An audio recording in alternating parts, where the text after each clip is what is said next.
Pensiero del giorno, martedì 15 aprile. Aprirsi all'amore. Il farsi uno prima o poi conquista. E allora anche l'altro inizia ad amare. Vuole diventare uno e cerca e prova a farlo con tutti e anche con noi.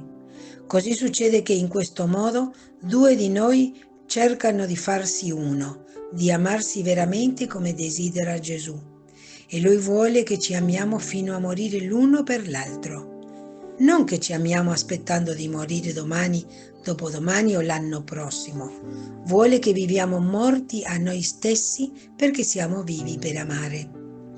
Quindi, quando due anime si incontrano e si amano così, è un evento straordinario, davvero straordinario. Come quando due elementi si combinano, ne risulta un terzo che non è la somma dei due elementi, ma è un'altra cosa.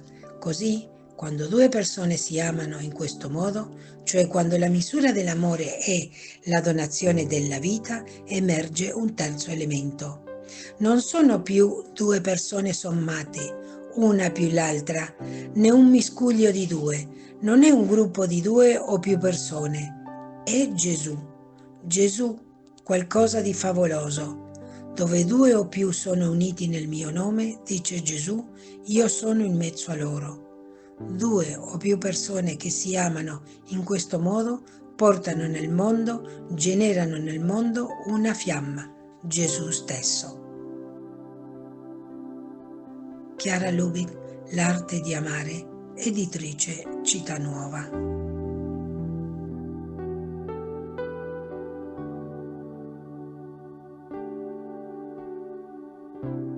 Ciao, se ti è piaciuto questo video, metti mi piace, dito in alto, e iscriviti al canale.